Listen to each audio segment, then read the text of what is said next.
Drage kolegice in kolegi, ne prvič, hvala Bogu pa danes zadnjič, predsednik vlade dr. Robert Golob. Takoj po vašem prihodu na vlado junija 2022 se je število nezakonitih prehodov meje drastično povečalo, kar je neposredna posledica vaših odločitev, kot je odstranitev ograje na meji s Hrvaško in javno govorjenje, da je ilegalne migracije potrebno narediti za legalne. S tem ste vsem, ki so želeli oditi iz svojih držav proti Evropski uniji, jasno in glasno sporočili, da lahko pridejo, saj meja ni več ovirana in ni več varovana.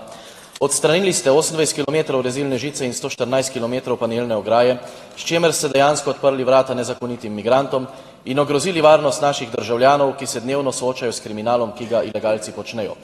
Podatki uradni policije kažejo, da je bilo v času tretje vlade Janeza Janše nezakonitih prehodov meje okrog 38 tisoč, v času vaše vlade pa kar okrog 155 tisoč.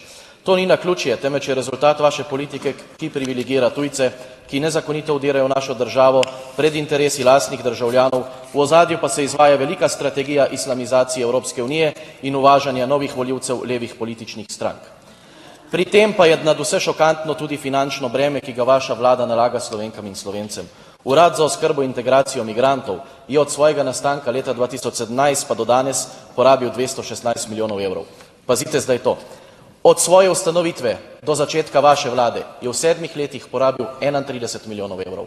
Od nastanka vaše vlade pa v slabih 4 kar 185 milijonov evrov. Več ste porabili kot vse prejšnje vlade skupaj. 5-krat več. Ta denar gre tudi za hrano, zdravstveno skrbo, izobraževanje, varovanje in integracijo. Neuspešno, žal. Za posameznike, ki niso nikoli nič prispevali v naš proračun in tudi ne bodo. Ker niso prišli delati, ampak uživati sadove socialne države, za katero pa plačujejo tisti, ki delajo, od vse višjih davkov, ki jih vaša vlada nalaga v skladu z vašo predvolilno obljubo. Kaj nam bodo nižji davki? Bomo imeli samo več denarja in bomo zapravili za neumnosti. Tisto, kar najbolj bode v oči pri tem pa je, da 90 milijonov evrov od odhodka urada je uvrščeno pod kategorijo druga plačila, kjer ni jasno, kam ta sredstva dejansko grejo. To je netransparentno zapravljanje denarja, ki bi ga lahko namenili za zdravstvo, šolstvo ali pokojnine naših upokojencev, ne pa za plačevanje in spodbujanje nezakonitega priseljevanja. Predsednik vlade, vaša vlada ne samo, da je odprla meje legalnim migrantom, ampak tudi troši slovenski denar v tujini za razne brezvezne projekte po državah, kjer Slovenija nima nič od tega. Medtem pa se slovenski državljani soočajo z rastjo cen in gospodarskimi izzivi zaradi vaših škodljivih odločitev. Zato vas sprašujem, kako odgovarjate na očitke, da je vaša vlada za oskrbo in integracijo migrantov namenila 6-krat več denarja kot vse vlade prej? Kako nameravate zagotoviti transparentnost porabe teh sredstev? Kaj se skriva pod postavko druga plačila, ki je težka kar 90 milijonov evrov? Ali mogoče financiranje vam naklonjenih vladnih organizacij? In ne nazadnje, zakaj privilegirate nezakonite migrante pred slovenskimi družinami? Hvala lepa. Varnost naših državljank in državljanov je ena od glavnih točk delovanja te vlade. Varnost se ne začne z drugo barvo kože. Varnost se začne v družini, varnost se začne v šolah, varnost se začne na ulici in ja, na meji. Ampak Slovenija ni osamljen otok, ne v Evropi, ne v svetu. Zato naša meja ni slovensko-hrvaška meja ali slovensko-madžarska meja. Naša meja je zunanja meja Evropske unije. Takrat, ko je Evropa sama, ko je Evropska komisija spremenila svojo politiko do ilegalnih migracij, tudi na predlog in vztrajanje Slovenije, da nič ne pomaga, če se borimo z migracijami, ko so migranti na naših mejah, ampak da se moramo s tem boriti na zunanjih mejah Evrope, v državah tranzita, v državah izvora, tam, kjer migranti prihajajo. Šele takrat je postala evropska migracijska politika učinkovita. Ne samo slovenska, evropska, ker Slovenija sama tega ni mogla rešiti, lahko smo pa to reševali skupaj z našimi evropskimi partnerji in smo bili uspešni. Drži, da je prvo leto, takoj po prenehanju pandemije, število migrantov skokovito naraslo. Drži. A smo to skrivali? Nismo. A smo začeli na tem delati? Smo. Celo nadzor nad mejo smo ponovno uvedli, na schengensko mejo, proti vzhodu in proti jugu, ker smo bili v to primorani. Ampak danes imamo rezultate. V letu 2025 je dotok ilegalnih migrantov v Slovenijo radikalno upadel. V letu 2026 je dotok minimalen in to je rezultat delovanja te vlade. Pa nimamo več ne žice, ne panelov. Nihče se ne utaplja v naših rekah. Noben otrok iz Sirije ali Turčije ni primoran po zimi čez naraslo reko in izgubiti življenje, ker življenja štejejo vsa. In smo varni. Slovenija je po vseh indeksih mednarodnih organizacij med najvarnejšimi državami v Evropi in celo na svetu. In tako bomo tudi ostali. In temu je namenjeno delovanje te vlade, ne nabiranju populističnih točk z lažnim strašenjem, izmišljanjem lažnih zločinov in potvarjanjem dejstev. Migracijska politika, jo pričakujemo lahko vsi v volilni kampanji. Laži, ki jih bojo plasirali, jih lahko pričakujemo vsi. In prepričani so, da jim bo uspelo. S tem obrniti in prestrašiti ljudi. Jaz jim pa tle sporočam, ne bo vam uspelo. Veste zakaj ne? Zaradi tega, ker smo delali 4 leta na tem, da smo to področje končno začeli urejati na pravi način. Urejati tako, da se migrant na naši meji pač ne pojavi več. In legalizacija migracij pomeni nekaj popolnoma drugega od tega, kar si opozicija predstavlja. Legalizacija pomeni, da se tiste, ki iščejo delo, ne prepusti kriminalnim združbam, ki jih ilegalno pripeljejo v Evropo, ampak se jih doma pri njih izobrazi, tudi z evropskim denarjem, in se jim pomaga do tega, da pridejo do službe legalno, doma ali pa v Evropi. Legalno pa pomeni z vsemi ustreznimi dovoljenji, z vsemi ustreznimi davščinami in prispevki. In ne pridejo v Evropo na socialo, ampak pridejo v Evropo po delo, ki ga Evropa tudi potrebuje. To pomeni legalizacija migracij. In to ni floskula predsednika Vlade Republike Slovenije, čeprav sem jo podpiral od prvega dne to idejo, ampak je uradna doktrina Evropske unije in Evropske komisije. In jaz verjamem, da marsikaterega populista to boli, ker kar naenkrat migracije niso bile problem, dokler niso začele volitve, mogoče bo zdaj kar naenkrat se začeli izmišljati zgodbe o hudobnih migrantih, niso bile problem in varnost do sedaj ni bila ogrožena. Tako naj tudi ostane. Ne samo ta 2 meseca, ampak tudi vsa naslednja leta. In ne samo en mandat, ampak zavedno. Predsednik vlade, navadno se ob koncu mandata potegne črto pod mandat in se pogleda, kaj je bilo narejeno, kaj ni bilo narejeno, predvsem pa kakšno je realno stanje. Podatki policije, gospod premier, so realno stanje. Podatki Erarja, gospod premier, so realno stanje. In poglejte, niste mi odgovorili na bistveno vprašanje, na denar, ki ste ga porabili. To niso laži, to so dejstva. Po podatkih policije v času 3. Janševe vlade 38 tisoč nezakonitih prehodov, v času vaše vlade 155 tisoč. To ni učinkovito varovanje meje, spoštovani gospod premier. In to so podatki Erarja. To so podatki Erarja. V 7 letih, odkar je bil Urad za migracije ustanovljen, 31 milijonov evrov, v času vaše vlade v slabih 4 letih 185 milijonov evrov. In ko pogledamo aktiva varovanje, gostinstvo, Banka Slovenije, potem pa druga plačila 90 milijonov evrov. Kakšna smo mi netransparentna država, kjer ne vemo, kam je šlo 90 milijonov evrov. Predsednik vlade, a veste, kam je šlo 90 milijonov evrov? No, potem pa prosim, da nam poveste, ker to so dejstva. Govorite, kako ste vlagali v varnost. Če me spomin ne vara, ponavadi mojo študenti ob četrtkih največje žure. Ne? Predsednik vlade, greva ta teden v četrtek zvečer po ulicah Ljubljane, vas povabim, brez vaših varnostnikov, pa vprašaj vas študentke, kako varno se počutijo, koliko jih ima solzivce seboj. Če ne verjamete poročilu policijske uprave Ljubljana oziroma generalne policijske uprave za območje Ljubljane, da kriminal raste, da tatvine rastejo, da spolno nadlegovanje na ulicah raste. To so podatki vaše policije, ki jih obravnavamo v tem državnem zboru. In še enkrat, predsednik vlade, zakaj ste povabili ob začetku mandata, ko ste podrli ograjo, migrante v Slovenijo, zakaj sodelujete pri tem, zakaj ste dali v 4 letih 185 milijonov evrov, 6-krat več kot vse vlade prej? In zakaj neučinkovito varujete mejo in ne poskrbite za varnost naših državljanov? To so zelo enostavna vprašanja, upam, da dobim na njih odgovor. Kaj se niste tudi vi, gospod Mahnič, sprehajal z varnostniki po Ljubljani v prejšnjem mandatu? Niste se? Ja, no pa, ker sem imela v spominu, da ste se tudi za svojo varnost takrat bali, no. Dobro, no, ne razburjajte se preveč, no, dobro. Oziroma, spoštovani predsednik vlade, izvolite. Gospod Poglajen, ne razburjajte se, je vse v redu.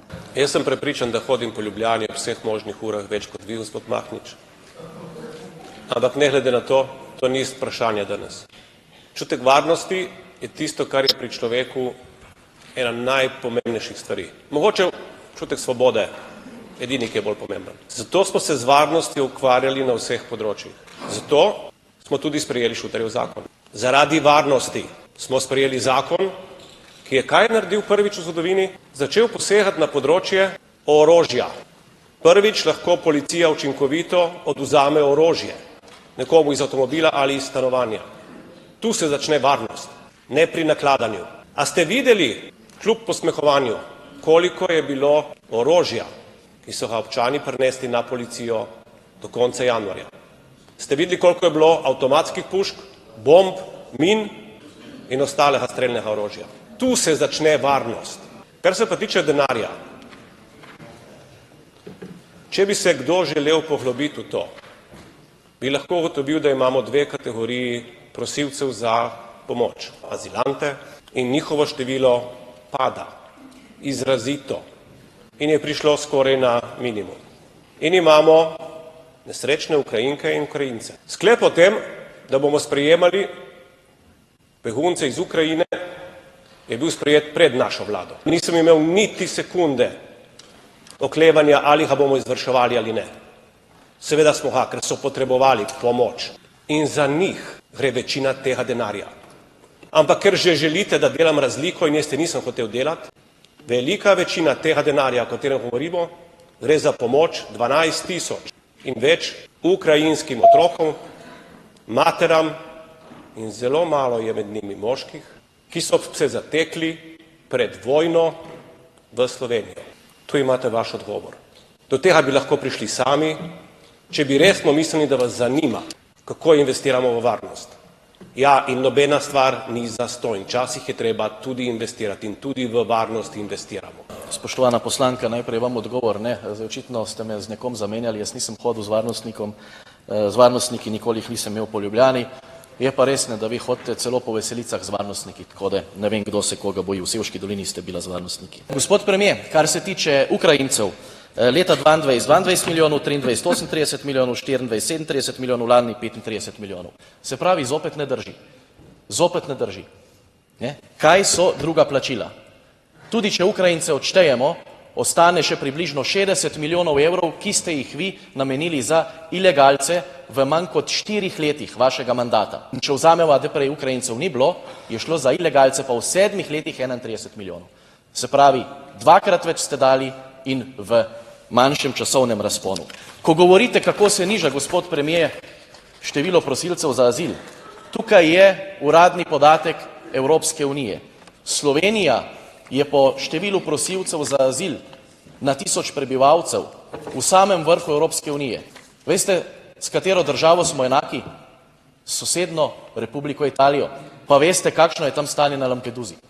Ampak jaz vas razumem, ne, da očitno tukaj še marsikaj drugega zapakirate, ne. Niste mi odgovorili, ali s tem financirate tudi vašo paravojsko, vaše politične opcije, nevladne organizacije, zbrane v okviru Glas ljudstva, ki ste jim namenili 46 milijonov evrov v času vaše vlade. Odgovora na to ni bilo. Kar se varnosti tiče, gospod premier, večkrat smo v tem mandatu govorili, večkrat smo opozarjali, tudi predlagali ukrepe, vedno so bili zavrnjeni. Ali se državljani ob meji počutijo varne, ali se jim krade ali ne krade njihove pridelke, ali se dekleta v večjih mestih počutijo varne. Kdaj se je začelo o tem govoriti v tem parlamentu?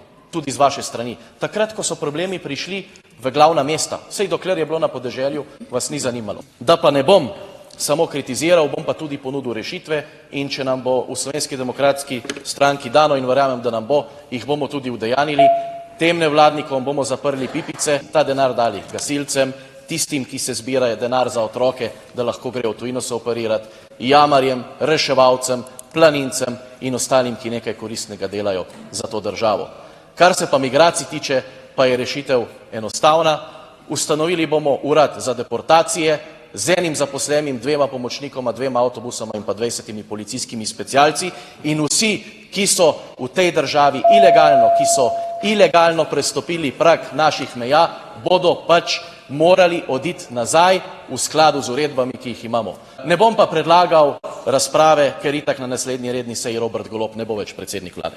Kaj naj rečem, v dolini, kjer odkoder prihaja gospod Žan Mahnič, sem bila, čeprav z varnostniki, izjemno lepo sprejeta, tako da očitno še niste zastrupili vsega tam, ne, kolega Mahnič.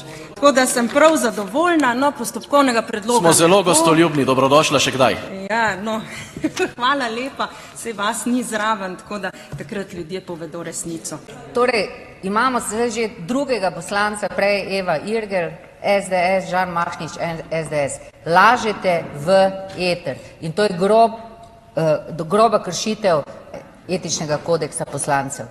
Lagali ste, da je Glas ljudstva dobil 42 milijonov evrov. Vi ste navaden lažnivec, tu se napihujete kot en puran in lažete. Glas ljudstva, kot so sami povedali, ni dobil niti evra državnega denarja. Hvala lepa. Tako da mislim, da bi morali te postopke začeti sprožati in tudi paziti na to. Poslanec lahko izraža mnenje tukaj, ne pa laže. Glede neresnic sem že večkrat pozvala, da naj ljudje tudi sami preverijo vsa dejstva, ki so tukaj izrečena, ker je izrečenih nekaj laži, je izrečenih nekaj skrivljenih dejstev in zato seveda pozivam v dobi, ko se dogajajo dezinformacije, ljudi, naše državljanke in državljane, da sami opravijo preverbo. Lena Grgurevič, drago bi vas plačal, kdor vas ne bi poznal. Hvala Bogu vas sem v teh 4 letih dobro poznal in očitno vi niti ne veste, kaj je Glas ljudstva, ne? Glas ljudstva ni nevladna organizacija, ampak je to forma, ki sama pravi, koliko organizacij pod svojim dežnikom združuje. In te organizacije so v času vaše vlade dobile nekaj manj kot 46 milijonov evrov. In gospa predsednica, ko se takole opleta, da nekdo laže, ko mi nekdo laže, jaz vedno rečem, ok, potem mi pa povej, kje sem se zlagal. Ker zdaj sem vam dal dokaz. Organizacije, ki so na spletni strani, ne, Glas ljudstva napisane kot tiste, ki so članice tega združenja, so po javno dostopnih podatkih dobile toliko denarja. Sej ni treba biti znanstvenik, da greste na Erar, pa ven potegnete, pa date tam lepo junij 22, januar 26, pa boste, gospa kolegica, dobila iste številke, kot sem jih dobil jaz. Mislim, da ste vi zadnje tukaj, ki lahko pridigate o neki načelnosti, poštenosti, kdo je lagal in kdo ni lagal. Jaz, za razliko od predsednika vlade, sem mu kažal številke uradnih inštitucij Republike Slovenije, strani policije in pa strani KPK-ja, oziroma, vem, da ga ne marate, ne, sej tudi jaz ne dam nekaj na njega, ker jaz trdim, za razliko od vas, ne, da je to organ, ki politično obračunava z levimi in desnimi, kakor mu kdaj paše, ampak pač tako je, če nekdo reče, da bo spoštoval, ne, odločitve KPK-ja po odstopu, če mu bojo rekli, da je kršil integriteto, pa pol ne odstopil. Je to vi problem, boste vi morali polagati račune, a ne? Kar se pa tiče teh laži, pa še enkrat, jaz sem zdaj dokazal, da so organizacije, ki so pod Glas ljudstva, dobile toliko denarja, kot sem prej rekel. Zdaj pa, če še trdite, da lažem, mi pa dajte kontradokaz, da tega denarja niso dobile. Pustimo to, gremo naprej.